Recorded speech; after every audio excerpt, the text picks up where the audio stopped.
ملعون ملعون عالم یؤم سلطانا جائرا معینا له علی جوره۔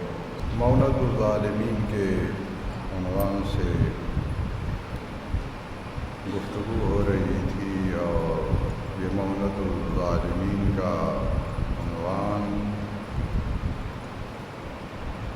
گفتگو کے اعتبار سے کچھ طولانی ہو گیا ہے، کافی عرصے سے اسی موضوع پہ گفتگو ہو رہی ہے۔ آج جو حدیث مبارک حضرت صادق علیہ السلام سے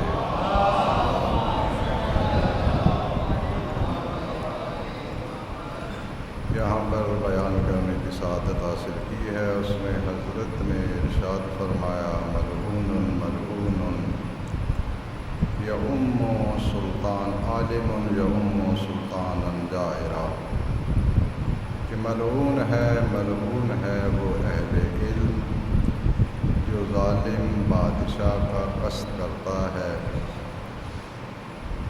معینا له علی جوره، حالانکہ اس کے ظلم پر اس کی مدد کر رہا ہو۔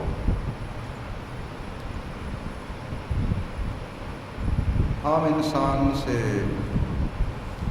جو ناپسندیدہ عمل صادر ہوتا ہے اور اس پر اگر شریعت میں کوئی سزا مقرر ہو، بندہ اس کام کرنے کے بعد اس سزا کا مستحق ہو جاتا ہے۔ یہ شیعہ حضرات کا نظریہ ہے استحقاق کا۔ اس کے مقابلہ میں مسلمانوں کا ایک فرقہ فعلیت عقاب کا قائل ہے۔ کبھی انشاءاللہ ان دو کے درمیان فرق بیان کروں گا۔ لیکن وہی عمل اگر اہل علم سے صادر ہو تو پھر اس سزا میں کمی نہیں ہوتی، بلکہ اس سزا میں کچھ اضافہ ہو جاتا ہے۔ ہمارے ہاں تو یہ ہوتا ہے کہ اگر عام انسان کوئی جرم کرتا ہے اسے تو شاید سزا دینے کی کوشش کی جاتی ہے، لیکن جب صاحب منصب یا ڈگری ہولڈر جرم کرتا ہے تو اس کا تحفظ کیا جاتا ہے۔ جب کسی معاشرے میں اس قسم کا غلیظ ترین نظریہ پایا جاتا ہے، پھر جرائم کی شرح میں اضافہ ہوتا ہے۔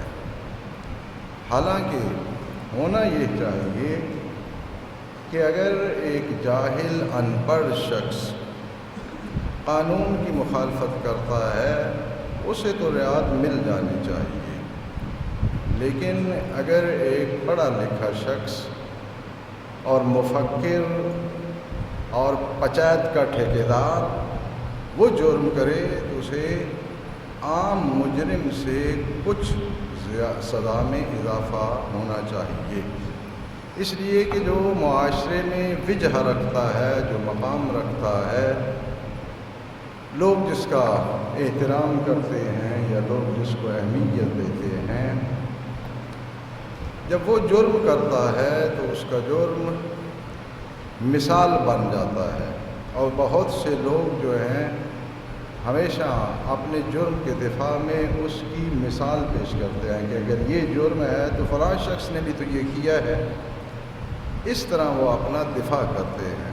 لہذا اہل علم اور فہمیدہ اور ذمہ دار لوگ جب قانون کی مخالفت کریں تو انہیں عام مجرم سے کچھ زیادہ سزا ملنی چاہیے، تاکہ اس کا کام مجرموں کے لیے مثال نہ بن سکے اور مجرم اسے اپنے دفاع کے لیے استعمال نہ کر سکے۔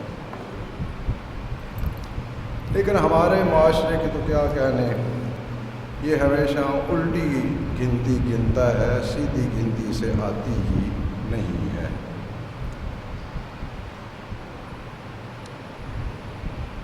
یہ بڑی ایک انوکھی سی بات ہے کہ جنت اور جہنم کے جتنے بھی دروازے ہیں ان پر حق تعالیٰ نے جب سے ان کو خلق کیا ہے کچھ مختصر تحریریں وہاں پر رکھی ہوئی ہیں۔ اب بڑی عجیب بات یہ ہے کہ جس بندے نے جنت میں جانا ہے یا جس بندے نے جہنم میں جانا ہے تو اس کی تعریر اس جنت یا جہنم کے دروازے کی تعریر تو وہ اسی وقت پڑھے گا نا جب ان کے اندر داخل ہو رہا ہے، کیونکہ اب یہاں سے بیٹھ کے تو ہم نہیں پڑھ سکتے، تو اب اس وقت تعریر پڑھنے کا فائدہ کیا؟ لیکن جو جملات یا جو باتیں جنت یا جہنم کے دروازے پہ تعریر کی گئی ہے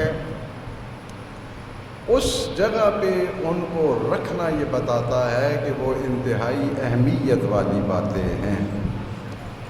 ہم تو وہ جا کے نہیں پڑھ سکتے، لیکن اللہ کی مخلوقات میں کچھ ایسی عظیم شخصیات ہیں جو یہاں بیٹھ کر بھی اسے پڑھ سکتے ہیں۔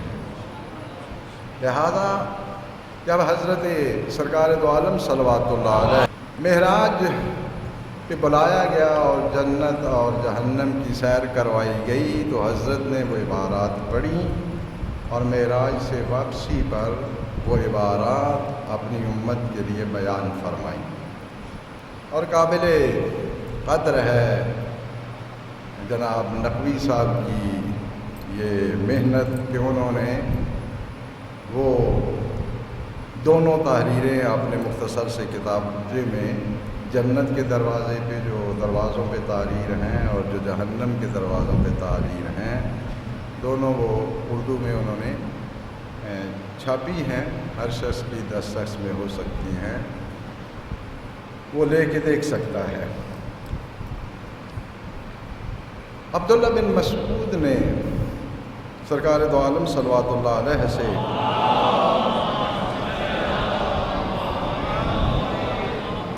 روایت فرمائی ہے کہ سرکار دو عالم نے فرمایا کہ جب میں لیلۃ الاسراء جنت اور جہنم کی سیر کے لیے گیا، دیکھنے گیا، رأیت علی ابواب النار مکتوبا علی الباب الاول،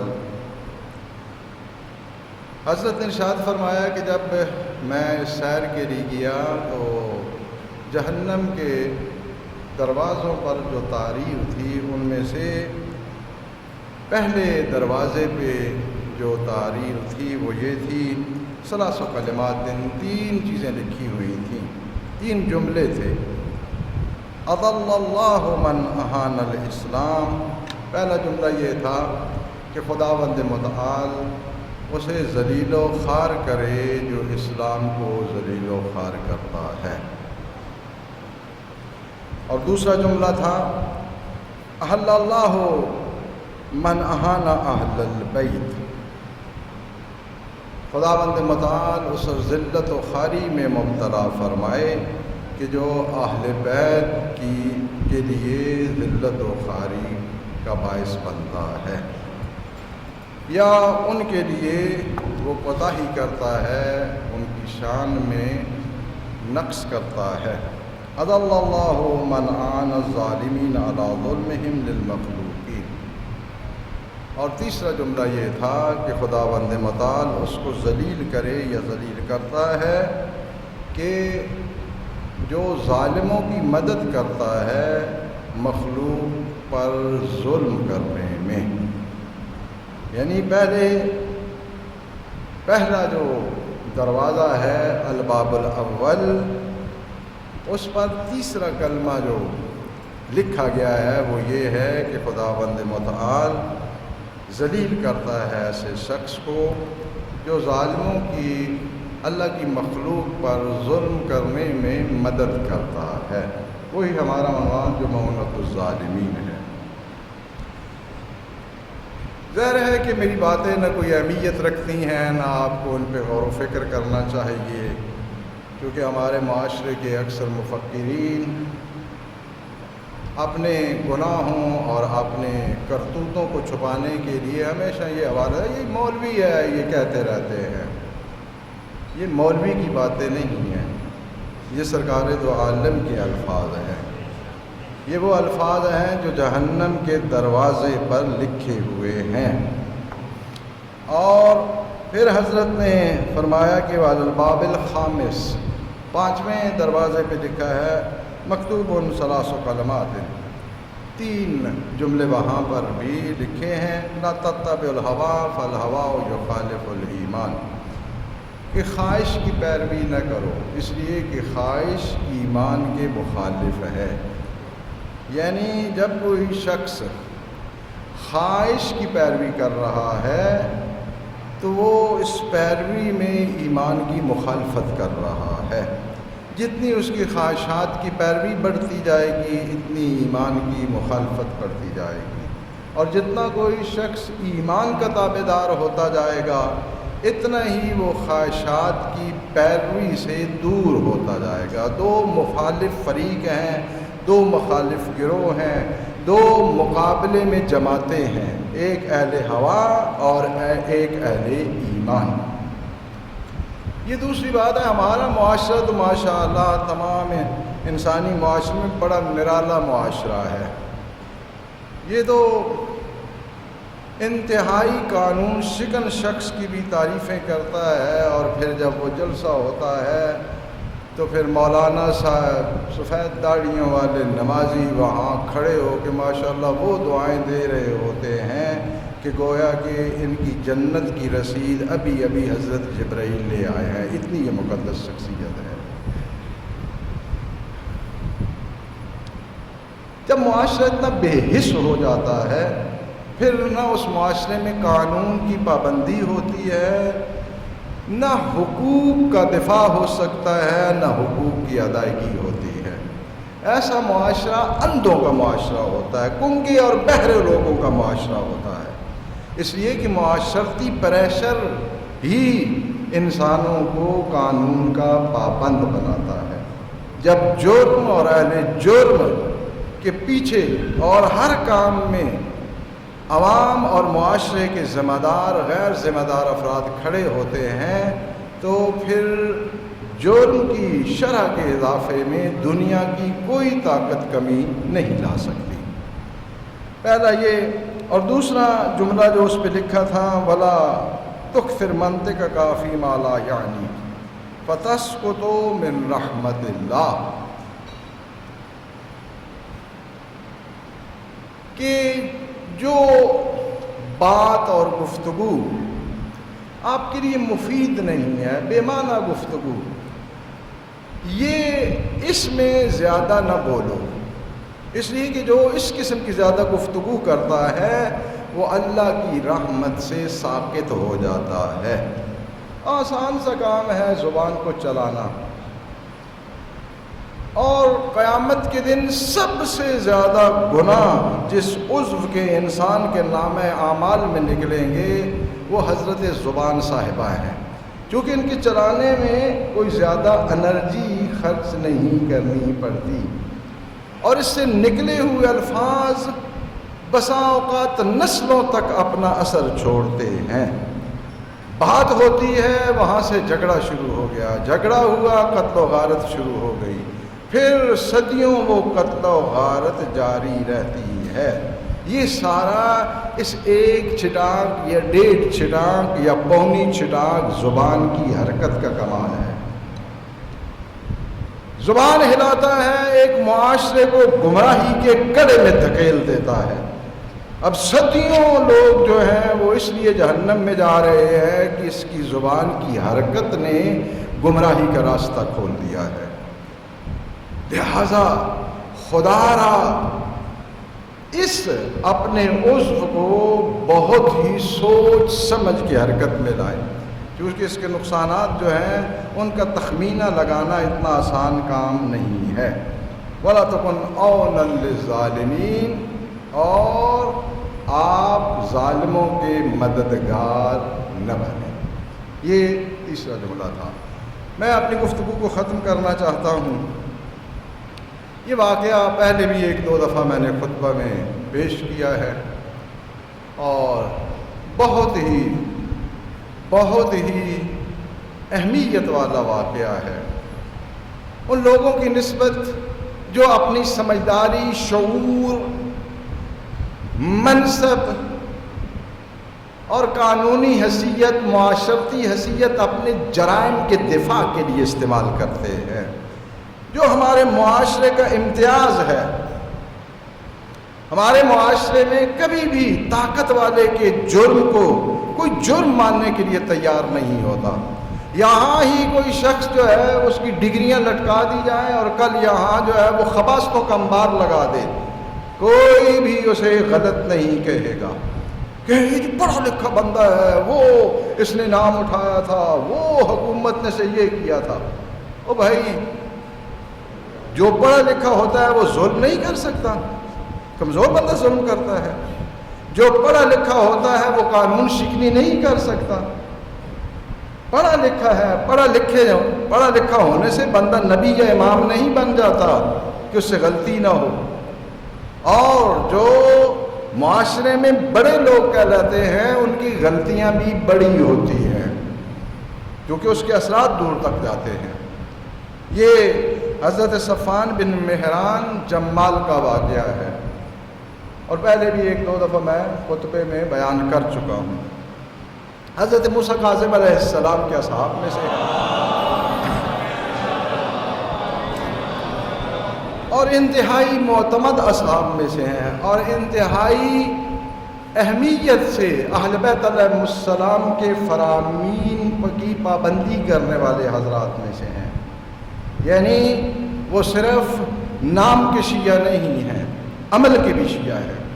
یہ کہتا ہے کہ میں حضرت امام ابو الحسن الاول احادیث میں جب بھی استعمال ہوتا ہے یہ کنیت، یہ امام موسیٰ کاظم علیہ السلام کے لیے استعمال ہوتی ہے۔ کہتا ہے کہ میں جناب موسیٰ کاظم علیہ السلام کی خدمت میں حاضر ہوا، ظاہر ہے بارگاہ امامت میں گئے تھے، سلام دعا کے بعد احوال پرسی، اور اس کے بعد حضرت نے اچانک ارشاد فرمایا کہ یا صفوان کل شیء منک حسن جمیل ما خلا شیئا واحدا، تیرے سب کام اچھے ہیں، حسن جمال رکھتے ہیں۔ اس سے بڑی تعریف ہو سکتی ہے کہ معصوم ایک غیر معصوم کو یہ ارشاد فرمائے کہ یا صفوان کل شیء منک، ہر کام جو تو کرتا ہے نا حسن جمیل ہو، اچھا ہے، جمال والا ہے، زینت والا ہے، ما خلا شیئا واحدا، تیرے کاموں میں صرف ایک کام کے علاوہ، یعنی بہت ہی عظمت کا مقام ہے کہ معصوم اپنی زبان مبارک سے فرمائے کہ تیرے سب کام جو ہیں وہ اچھے ہیں، سب کام۔ انسان زندگی میں بلکہ 24 گھنٹوں میں کتنے کام کرتا ہے؟ ہم تو اگر شام کو ان کاموں کا حساب کرنے بیٹھ جائیں تو شاید 24 گھنٹوں میں کوئی ایک کام بھی اچھا نہ نکلے۔ اور یہ اتنی عظیم شخصیت جسے معصوم فرما رہے ہیں کل شیء منک حسن جمیل، سب کام تیرے بڑے اچھے ہیں لیکن ایک کام کے علاوہ۔ اب بندہ جو ہے وہ تڑپنے لگتا ہے کہ مولا یہ کیا، وہ کون سا ایک کام ہے، پتہ چلے تو میں وہ بھی چھوڑ دوں۔ تو حضرت نے ارشاد فرمایا، وہ راوی کہتا ہے کل تو جو تو فداک ایو شیء، میں نے عرض کی کہ مولا میں آپ پہ قربان جو وہ کون سی چیز ہے جو آپ فرما رہے ہیں کہ اچھی نہیں ہے؟ تو حضرت نے ارشاد فرمایا کہ یہ تو نے اپنے اونٹوں کو جو اس شخص کو کرائے پہ دیا ہے نا، یہ کام اچھا نہیں ہے۔ اس شخص سے مراد تھا ہارون۔ تو نے اپنے اونٹوں کو جو جمال کہتے ہیں جس کے پاس اونٹ ہوتے تھے، تو یہ صفوان جمال کے نام سے مشہور ہیں۔ یہ تو نے جو اپنے اونٹ دیے ہیں نا ہارون کو، اس کام کے علاوہ تیرے سارے کام اچھے ہیں۔ تو یہ آگے سے جواب میں عرض کرتا ہے کہ مولا پہلی بات تو یہ ہے کہ میں نے کوئی تکبر، کوئی بڑھائی کے لیے، لہو کے لیے، شکار کرنے کے لیے اونٹ کرائے پہ نہیں دیے۔ وہ جانا چاہتا تھا حج کے لیے، تو میں نے حج کے لیے، حج کرنے کے لیے اسے اونٹ کرائے پہ دیے ہیں۔ دوسری بات یہ ہے کہ میں ان اونٹوں کے ساتھ خود نہیں جاؤں گا بلکہ میرے غلام جائیں گے۔